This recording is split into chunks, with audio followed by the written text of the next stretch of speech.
Welcome to the Autonomic Homeostasis Activation Podcast. I'm Pals. And I'm Ruth Lorensson. We'll be unpacking what it looks like to activate your brain to holistically manage stress and trauma to facilitate homeostasis. Being free to experience wellness in body, mind, and spirit. Thank you for joining us. Let's get this conversation started. Good morning, Tom. Good morning, Ruth. Well, I'm excited for this conversation. We're still unpacking Maslow's hierarchy of needs, and we've been making steady progress as the episodes have gone on. But we're going to be talking about Because of wellness, because the whole season that we're in is the fundamentals of wellness. Yeah. What does that look like, and how much we need it in society? there are needs that are about wellness. Absolutely. And So, yeah. Needs are not met, or if they are, fundamentally impacts wellness. Absolutely. So Maslow's hierarchy of needs, we're actually in this, we're going to be talking about esteem, which is very much linked to needs, which is why I think you just brought that up. But before we go there, can you just share about how, Maslow's, I think most people know what Maslow's hierarchy of needs is. We imagine the triangle, Yeah, there's the the little, pyramid. the diagrams we all see. But can you share a little bit of the background? Because I think it is helpful in terms of the fundamentals of wellness, because, wellness isn't just a list that we tick off, right? It's more fluid than that. And so share a little bit of that history of Maslow's, because I think it's helpful for us. Yeah, the vast majority of people, when they think of Abraham Maslow's hierarchy of needs, think of that pyramid or that triangle. And they think of it that way because, one, it's a very handy conceptualization, but Maslow himself didn't create that. There was a psychologist years later who said, what Abraham Maslow is talking about could be represented as a pyramid, or with a level, and then build on that level, and then build on that level, and build on this level, and build on that level, which unfortunately gives the impression, if I can just get this level fine, then I can move up a level. It's like playing this video game and I get to advanced levels, but if I don't win this or beat this level, then I can't get to the next one. These are all just fundamental needs. Physiological, that's a human need. Safety is a human need.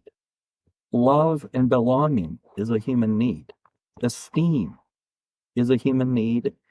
And actualization is a human need.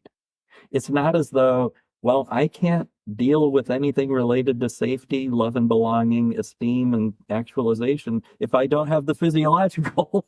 No, it's just that the way I experience those things will be compromised. Yeah. And I think that, when I reflect on my life, it so makes sense, because it isn't this kind of progression. It's more, you kind of go up and down, don't you? Yeah, it's kind of like riding an elevator between floors. Yeah. And I go up and, there are some things down there. I better go back and get that.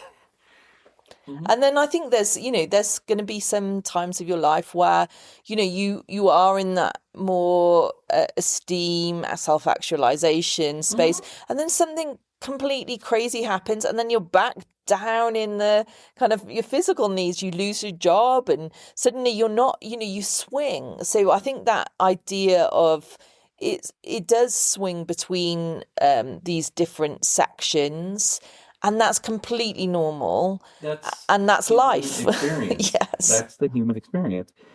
Maslow is simply emphasizing that we have these basic needs, and if these needs are not met, or I would add, if there is trauma attached to them, mm-hmm. then they can be crippling. So let's talk about esteem then, because Mm-hmm. in the last episode we talked about love and belonging, which was amazing. But esteem, and I think when we use the word esteem, most people think, oh, self-esteem, right? They just like jump into that space, but it's not that. So clarify what we're talking about here with esteem. To esteem, and I'm going to dip into the etymology again a little bit that I am so fond of doing. Where did that word come from? What does that mean? It means to esteem is to appraise. It's to estimate. It's like if I have this thing that got handed down to me from prior generations, and I think it might have some worth, I don't know, maybe piece of jewelry, and we take it to an appraiser, and they appraise the value of it. That's what the word esteem historically meant. This is worth X. And so when it comes to this fourth level of esteem, it's assessing the value of something. It's a desire and a need for the two things I associate with this is worth and significance.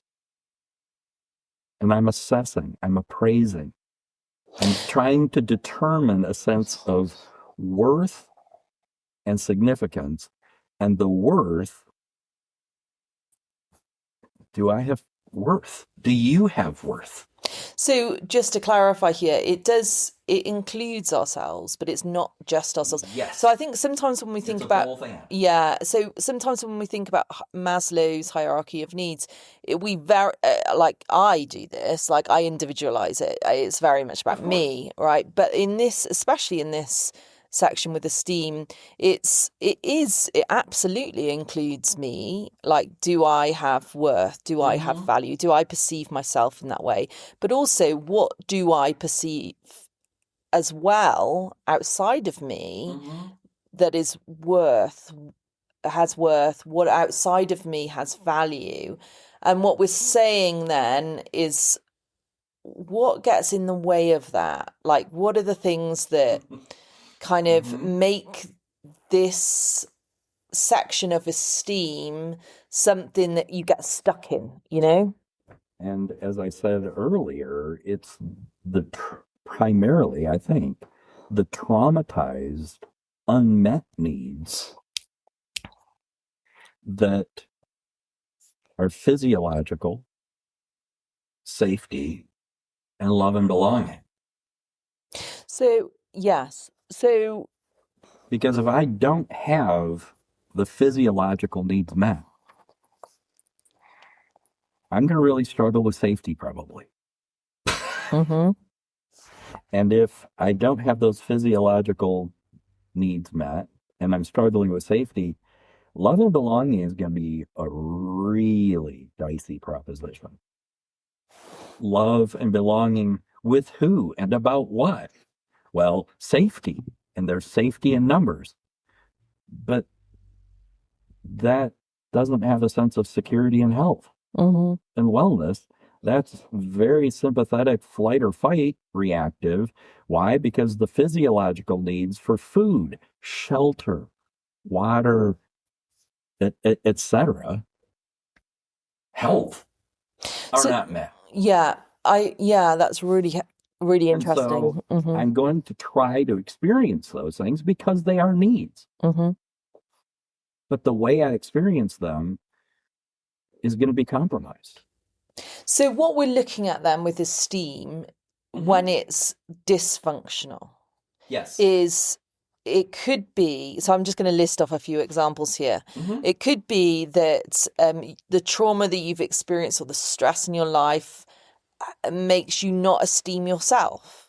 So you don't place worth on yourself. And that's one way that esteem in Maslow's hierarchy of needs gets stuck, at least stuck, if not kind of very dysfunctional.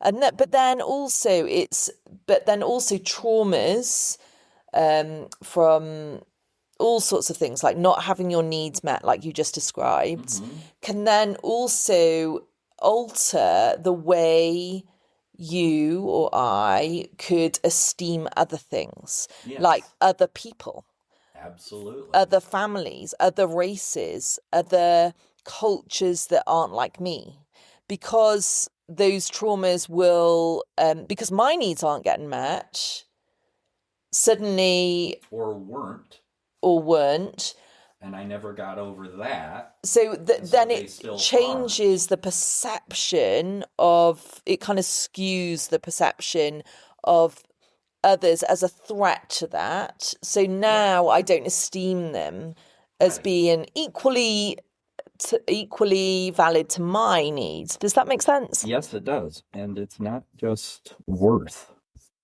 That's why I say it's worth and significance. And being able to appraise both worth and significance. Because worth is that sense of respect and I matter. I have worth. As opposed to the alternative, which is very sympathetic flight or fight. I have worth and others like me have worth, but you don't because you're not like me.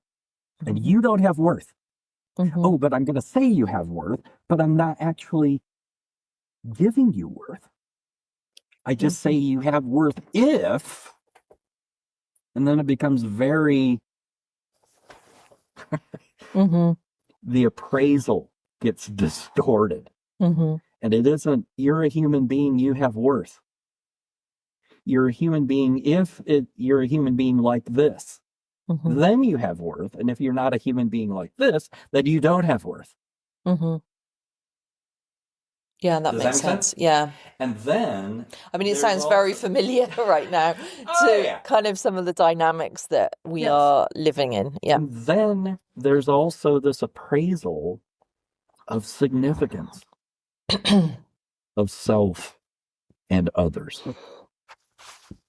And wait for it. Some have significance and others are appraised as not having significance. So this is all, so basically From unmet needs, trauma, stress, fight and flight patterns. Physiological, it really safety, impacts this area. We're living it. Unmet needs.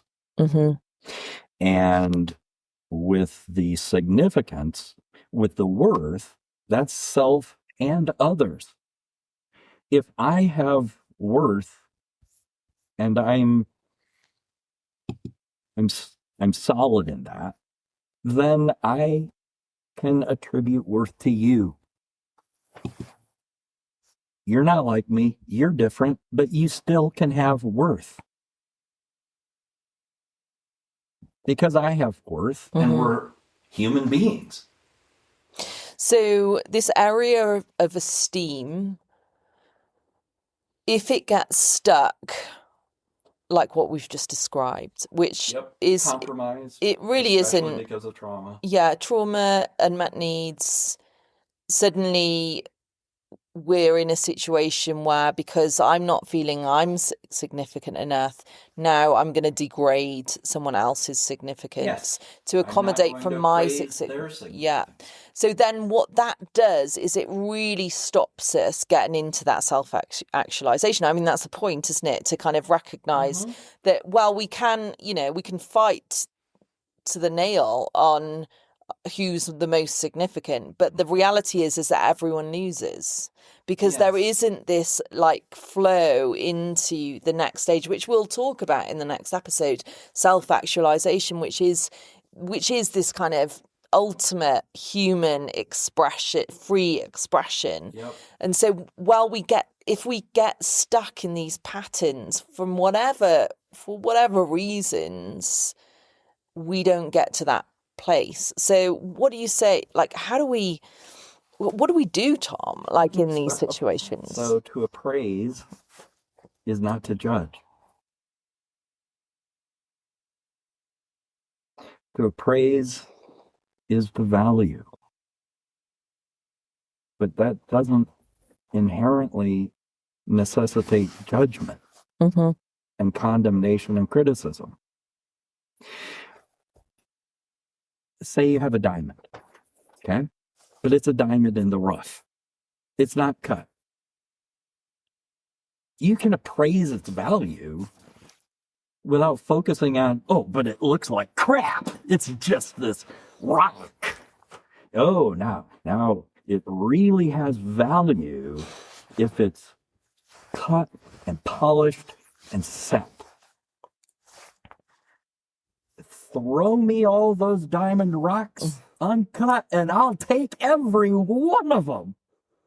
And I'm not going to say boo about whether it's cut or uncut.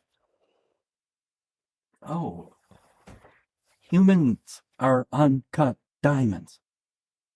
And every one of them is an uncut diamond in some fashion.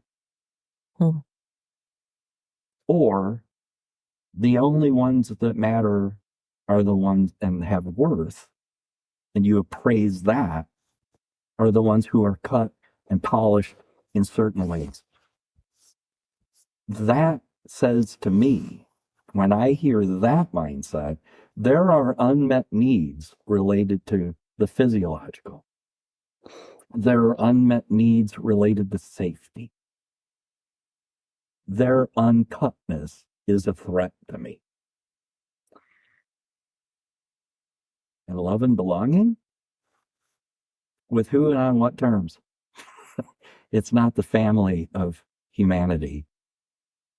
It's my family, and we got to feed with yours. So what do?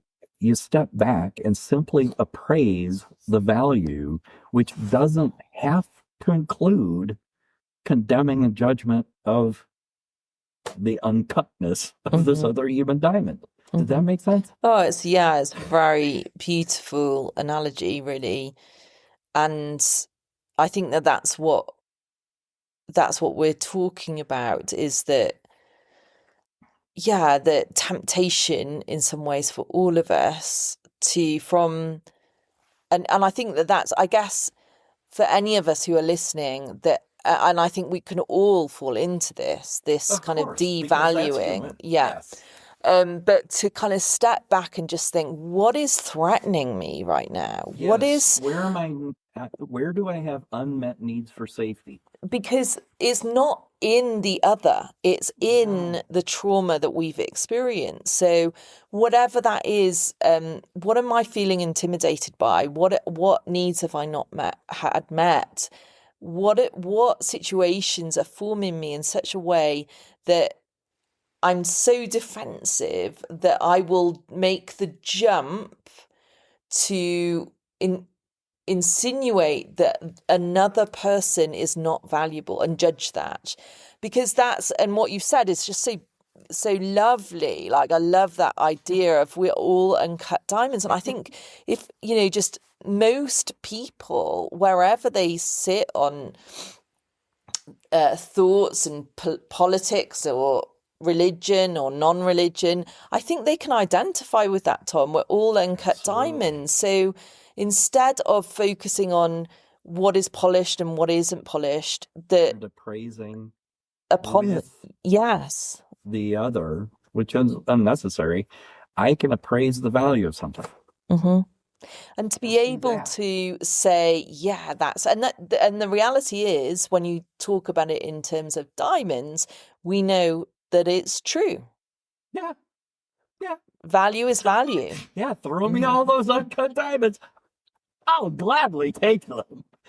Worthless to you? No. So I think that's interesting, because I think what we're saying is what is on the outside, what is perceived, we're getting thrown by that and like derailed from I think there's an innate human resonance with the fact that every human is valuable. I think we all know it deep down. Yes. But we get thrown off track by appearances. Or can be all the more easily manipulated. And persuaded by things that are simply true but not the truth. And then that affects the other aspect, which is significance. And significance, when it comes to esteem, is of self and others. I have significance, or I don't. And you have significance, or you don't. And with that sense of accomplishment and significance, okay, one of the things that gets muddy in all this is its worth and significance. And accomplishment is related to that. I'm getting older and I'm in Ericksonian stages of generativity or stagnation. Kind of what retired people do. Some people just retire and stagnate. Other people don't really retire, and there's generativity and growing and personal growth and that sort of thing. My point is that significance is often related to and identified with worth, related to accomplishment.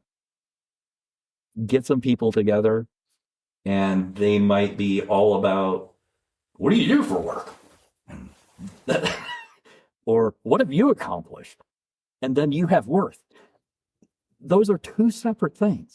There's worth and significance. I have worth. You have worth. I am significant. You are significant. And there can be an acknowledgement and an appreciation of accomplishment. I've got a question here as you're talking. It's just popped into my head about significance, because if our significance comes at the cost of others' significance, is it really significant? No. Because, and the reason I say that, Tom, is because as you're talking, I'm just thinking, you know, for example, if you got significance and then you were the only person on the planet left, it wouldn't be, significance needs others for it to be significant. So for us to ensure significance is authentic, we have to, in some way, or we should, secure others' significance. Yes. And so it almost shoots itself in the foot if we're trying to get it at the expense of other people. Absolutely does, because what you were just highlighting is where I'm going next, is with the accomplishment. What goes along with accomplishment is recognition. And if there's no one to recognize... I can recognize, but it's kind of nice for others to recognize. And also... That really matters. Yeah. And that's a part of that need for significance. It's accomplishment, but along with that, recognition and affirmation and attention. And there's some measure of status.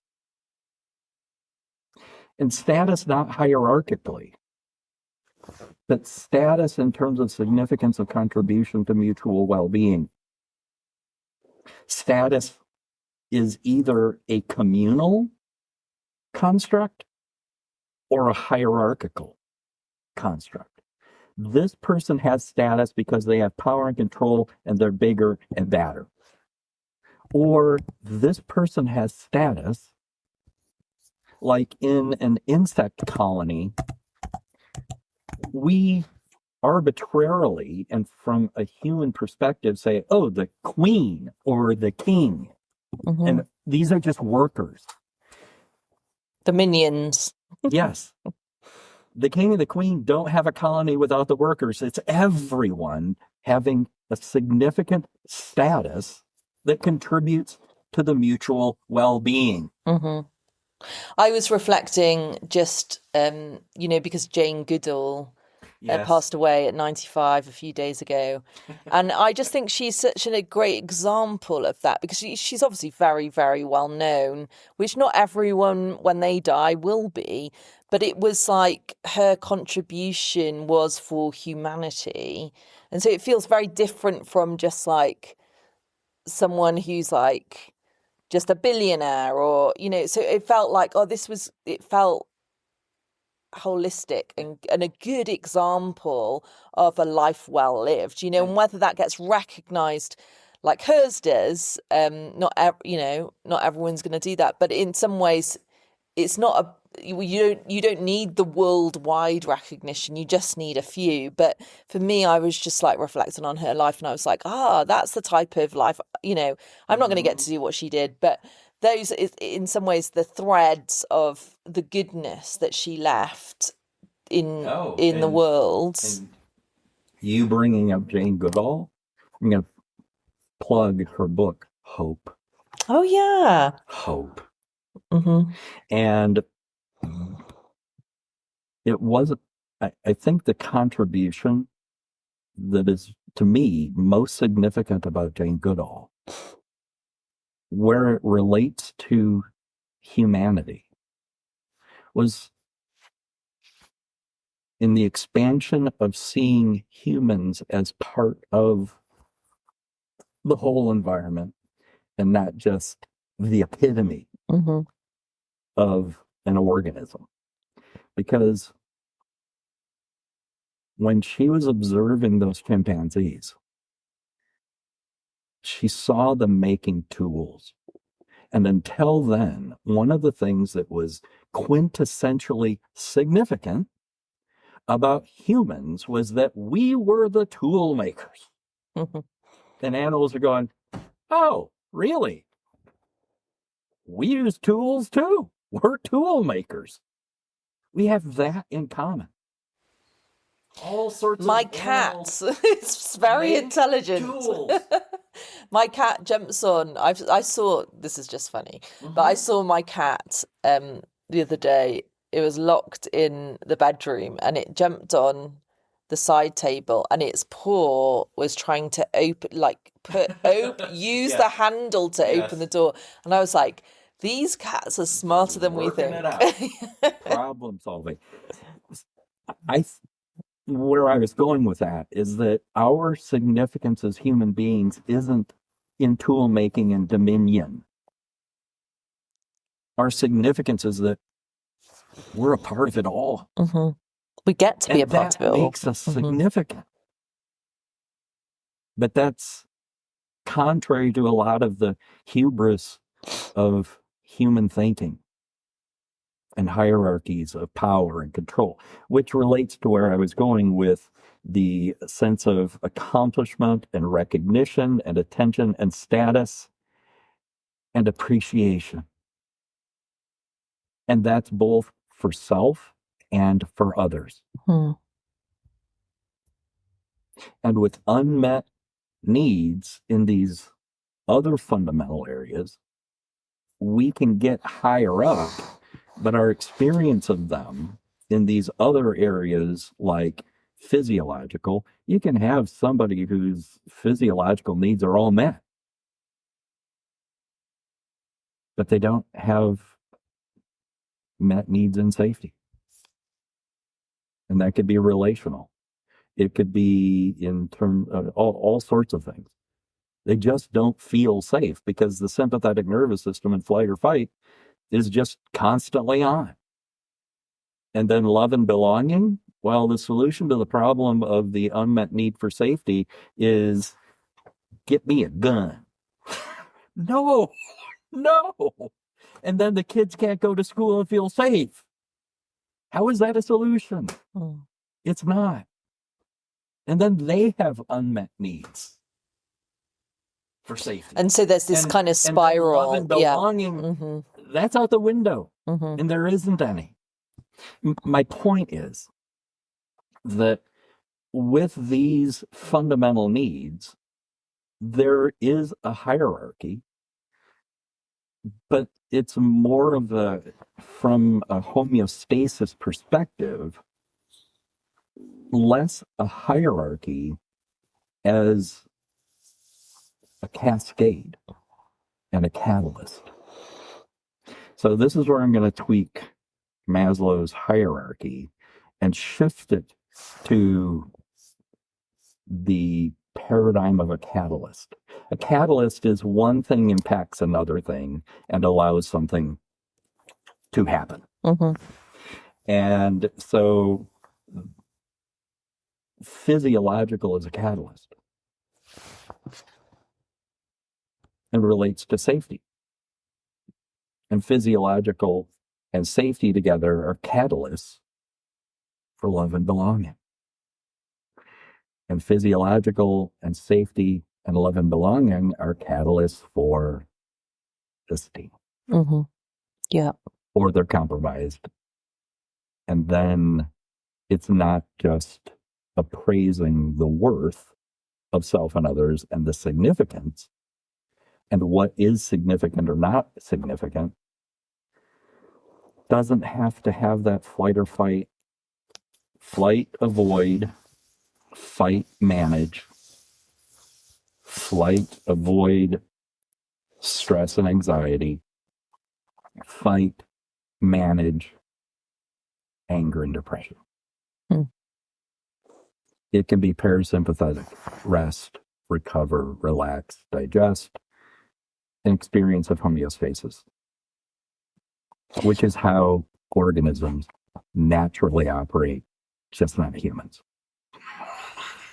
So last words for wellness. Let's bring this back to fundamentals of wellness for, hopefully people who are listening are wanting to, I assume wanting to think, how can we be well in a world that is chaotic right now, in a world that's very volatile and changing, and but in this way, I guess, what would you, when it comes to worth and significance, Tom, what is there a last word that you would share with our listeners, to kind of acknowledge, we can't change the world, but we can change ourselves. Yes. So what would your advice be in terms of worth? Changing ourselves can change the world. Exactly. Yeah. Because we're part of it. It would be one, if I'm struggling with esteem and it's compromised,